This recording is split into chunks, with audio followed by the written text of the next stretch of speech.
एक दुल्हन जो सुहागरात के सेज पर बैठी अपने दूल्हे का इंतजार कर रही होती, क्योंकि आज उसकी सुहागरात है। यानी कि आज उस दुल्हन के साथ सेक्स होने वाला है और उस दुल्हन के शरीर से एक एक करके पूरे कपड़े निकलने वाले हैं।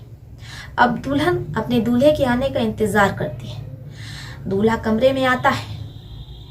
अब जैसे ही दूल्हा पत्नी के साथ संबंध बनाने की कोशिश करता है तो दुल्हन बेहोश हो जाती है दूल्हे का निजी अंग देखकर। आखिर दोस्तों, दूल्हे के निजी अंग में ऐसा क्या था कि एक नई नवेली दुल्हन बेहोश हो जाती और 48 घंटे बाद उसे होश आता है। अब आप भी सोच में पड़ गए होंगे, आपका दिमाग भी चकरा गया होगा कि भला एक दूल्हे के निजी अंगों में ऐसा क्या था कि दुल्हन बेहोश हो जाती और कई घंटों बाद उसे होश आता है। और जब होश आता है तो दुल्हन तलाक मांग रही होती है। कहानी बहुत इंटरेस्टिंग है, लेकिन उससे पहले हम आप लोगों से कुछ कहना चाहते हैं। हमारा चैनल नया है, आप लोगों के प्यार की सपोर्ट की बेहद जरूरत है। अगर आप लोगों ने अभी तक हमारे चैनल को सब्सक्राइब नहीं किया है तो कर लीजिए। कुछ दोस्तों ने अपना नाम लेने को कहा था।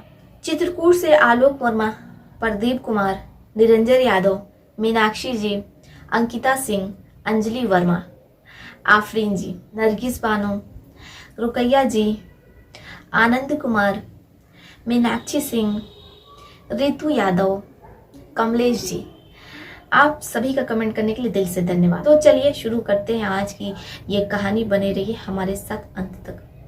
सरिता के पिता का देहांत हो चुका होता है। सरिता के पिता जो कि एक फैक्ट्री में काम करते हैं, इससे ही पूरे परिवार का खर्चा चल रहा होता है। लेकिन अचानक सरिता के पिता की हार्ट अटैक से मौत हो जाती है।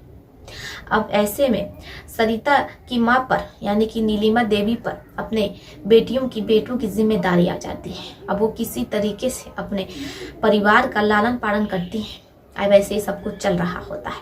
धीरे धीरे जो उनकी बेटियां रहती हैं वो जवान हो जाती हैं। अब आस पड़ोस में भी बात होने लगती है, क्योंकि जो सरिता रहती है उसकी उम्र 27 साल हो जाती है। अब ऐसे में उनकी बेटी सरिता जो बैठी हुई है, अभी उसका ब्याह नहीं हुआ है, उसके साथ सेक्स नहीं हुआ है, तो आस पड़ोस वाले रिश्तेदार, खानदान, लोग बाग सब परेशान होने लगते हैं कि आखिर इनकी बिटिया के साथ अभी तक शारीरिक संबंध क्यों नहीं बना है। अब आस पड़ोस वालों को चिंता होने लगती है संभोग की। वो बार बार नीलिमा देवी को परेशान करते हैं और पूछते हैं कि क्या बात है, आपकी बेटी का संभोग नहीं हुआ, आपकी बेटी की शादी नहीं हो रही है। अब इधर जो नीलिमा देवी रहती हैं वो आस पड़ोस वालों से बहुत ज्यादा परेशान हो जाती हैं, क्योंकि वो बार बार सवाल कर रहे होते हैं। अब नीलिमा देवी कहती हैं कि ऐसा है, हम तो छोटी मोटी नौकरी करते हैं, रेड़ी लगाते हैं यानी कि ठेला लगाते हैं, उस पर फल बेचते हैं, उससे हमें इतना पैसा नहीं मिल पा रहा है कि हम अपनी बेटी की शादी कर सकें। अगर आपको हमारी बेटी की शारीरिक संबंध की इतनी ही चिंता तो फिर आप लोग ही हमारी बेटी की कन्यादान कर दीजिए, उसका शादी ब्याह कर दीजिए और उसे दहेज दे दीजिए। जब आस पड़ोस वाले ऐसे सुनते हैं तो मुंह लटका करके अपने घर की ओर चले जाते हैं। अब ऐसे समय बीत रहा होता है। धीरे धीरे सरिता की उम्र 37 साल हो जाती है। अब आस पड़ोस वाले जो सरिता की माँ को ये पूछना और ये कहना छोड़ दिए थे कि आखिर आपकी बेटी की शादी क्यों नहीं हो रही, क्योंकि सरिता की माँ ये साफ कर चुकी थी कि उनके पास दहेज के लिए पैसे नहीं है कि वो दहेज दे करके अपनी बेटी के साथ संबंध बनवा सके। लेकिन कहीं ना कहीं उन्हें अपने पति का जो वचन रहता है वो याद आता है, क्योंकि उनके पति ने, मोहनलाल ने, मरने से पहले अपनी धर्म पत्नी को ये वचन दिया था, सभी बेटियों की शादी बड़े ही धूमधाम से करेंगे। अब उन्हें कुछ समझ में नहीं आता है कि वो क्या करें। अब नीलिमा देवी जो कि ठेला लगाती है, इस काम में उन्हें इतना मुनाफा नहीं हो पा रहा था। वो ये काम छोड़ देती हैं, मोमोज और फिंगर बना करके बेचने लगती हैं और साथ में जो उनकी बेटियां रहती हैं वो सभी अपनी माँ का सहयोग करती हैं। अब धीरे धीरे जो नीलिमा देवी का मोमोज का और फिंगर का ठेला रहता है वो चल पड़ता है। अब हजारों की भीड़ रहती है। साल के अंदर नीलिमा देवी इतने पैसे कमा लेती है कि वो अपनी बेटियों की शादी बड़े से बड़े घर में कर सकती है। लेकिन वो सबसे पहले अपनी बड़ी बेटी यानी कि सरिता की शादी करना चाहती हैं। अब सरिता के लिए वो रिश्ता ढूंढने लगती हैं।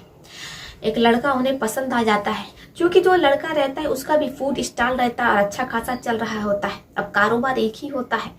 ऐसे में जो नीलिमा देवी रहती हैं वो तुरंत अपने बेटे की मंगनी तय कर देती है। 22 फरवरी सन 2023 नीलिमा देवी की बेटी की मंगनी बड़े ही धूमधाम से हो जाती है और उसी समय शादी की तारीख भी तय हो जाती है, 25 फरवरी। अब पूरे घर में खुशियों का माहौल होता है, शादी की तैयारियां चल रही होती हैं, बहनें भी बहुत खुश होती हैं। अब बड़े ही धूमधाम से नीलिमा के घर पर बारात आती है। नीलिमा देवी का दर्द छलक उठता है, उन्हें अपने पति की याद आ रही होती है और आज तो उनकी बिटिया भी विदा होकर के उनसे दूर हो जाएगी।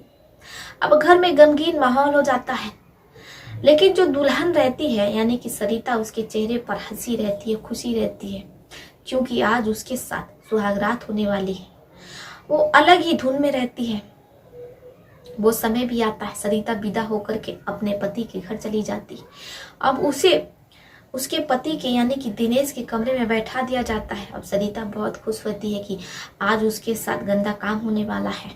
अब वो घड़े की ओर टकटकी लगाए देख रही होती है कि कब रात होगी, कब 9 बजेगा, कब 10 बजेगा, दिनेश कमरे में आएंगे और उसका एक एक करके कपड़ा निकालेंगे। और होता भी वैसा ही है। अभी वो ये सब सोच ही रही होती है कि दिनेश कमरे में आता है।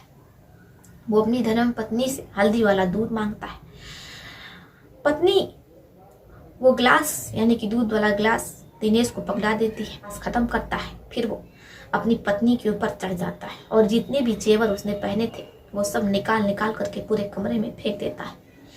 सरिता की माँ नीलिमा देवी ने जो सोने का हार बनवाया था, कंगन बनवाए थे, एक एक पाई जोड़ करके वो सब नोच नोच करके पूरे कमरे में दिनेश फेंक देता है। अब एक पति को क्या ही मोल है, क्या ही कीमत है कि जो मेरी दुल्हन ने सोना पहना है, जो हार पहना है, उसके माता पिता ने कितने मेहनत से एक एक पाई करके उसे जोड़ करके खरीदा होगा। अब दिनेश बड़े ही तेजी के साथ अपनी नई नवेली दुल्हन के साथ गंदे काम करने लगता है, यानी कि सुहागरात मनाने लगता है। अभी दिनेश कोशिश कर ही रहा होता है अपनी पत्नी के साथ संबंध बनाने की, सुहागरात मनाने की। तभी जो उसकी दुल्हन रहती है वो जैसे ही दिनेश का निजी अंग देखती है तो बेहोश हो जाती है। अब दिनेश घबरा जाता है, उसे भी कुछ समझ में नहीं आता है कि आखिर नई नवेली दुल्हन को क्या हो गया है। वो डॉक्टर को फोन करता है, डॉक्टर साहब आते हैं, इंजेक्शन लगाते हैं। पूरे 48 घंटे बाद सरिता को होश आता है। दिनेश चैन की सांस लेता है, लेकिन जैसे ही सरिता को होश आता है वो दिनेश से तलाक मांग रही होती है, लेकिन दिनेश साफ मना कर देता है और कहता है हम आपको तलाक नहीं देंगे। अगर हम आपको शादी की पहली रात ही तलाक दे देंगे तो पूरे समाज में हमारी कितनी बदनामी होगी। हमारे माता पिता तो कहीं मुंह दिखाने के लायक नहीं होंगे, लोग उनकी खिल्लियां उड़ाएंगे, उन पर हंसेंगे। अब जो सरिता रहती है वो तलाक की जिद पर अड़ जाती है। अब सरिता का पूरा परिवार आता है, सरिता उन्हें पूरी बात बताती है तो परिवार भी बहुत ज्यादा परेशान होता है और वो अपने जमाई राजा से तलाक की मांग करता है। अब जब मामला बढ़ता हुआ नजर आता है तो पुलिस बीच में हस्तक्षेप करती है। अब वो दोनों पति और पत्नी में तलाक करवाती है। सरिता अब अपने घर चली जाती है। इधर जो दिनेश का परिवार रहता है उसकी बहुत बदनामी होती है। अब परिवार अपने बेटे से पूछता है कि आखिर दुल्हनिया ने तलाक क्यों लिया। जब दिनेश बताता है तो माता पिता के होश उड़ जाते हैं, क्योंकि दिनेश जिसका सामान बहुत छोटा रहता है, ऐसे में बहुत से डॉक्टरों के पास, हकीमों के पास जाता है कि शादी से पहले जो उसका सामान है वो बड़ा हो जाए। इसीलिए वो तरह तरह की दवाइयां खाता है। अब दवा का गलत रिएक्शन हो जाता है, जिसकी वजह से जो दिनेश का सामान रहता है वो सामान्य स्थिति से कहीं ज्यादा बड़ा हो जाता है। ऐसे में जब सरिता की नजर उस पर पड़ती है तो वो डर कर बेहोश हो जाती है। दिनेश के माता पिता ये सुनते हैं तो निशब्द हो जाते हैं। अब उन्हें भी कुछ समझ में नहीं आता कि वो क्या बोले, क्या करे। आशा करते हैं दोस्तों कि आपको ये कहानी बेहद पसंद आई होगी। आपकी इस पर क्या राय है? क्या दिनेश की पत्नी सरिता ने जो किया अपने नए नवेले दूल्हे के साथ, पति के साथ, वो कहाँ तक सही था? क्या सरिता को अपने पति दिनेश के साथ रहना चाहिए था, ये जानते हुए कि उसकी मौत भी हो सकती है? क्योंकि जो दिनेश का सामान रहता है वो काफी ज्यादा बड़ा रहता है। ऐसे में उसकी पत्नी उसे सहन नहीं कर पाती और फिर उसकी मौत हो जाती। इसलिए उसने ये फैसला लिया कि वो उससे तलाक ले लेगी। वो कहाँ तक सही थी? कमेंट बॉक्स में लिखिएगा जरूर। तो चलिए फिर चलती हूँ, मिलती हूँ आपसे किसी और सच्ची कहानी में, किसी और सच्ची घटना में। तब तक के लिए आप अपना और अपने परिवार का ध्यान रखें।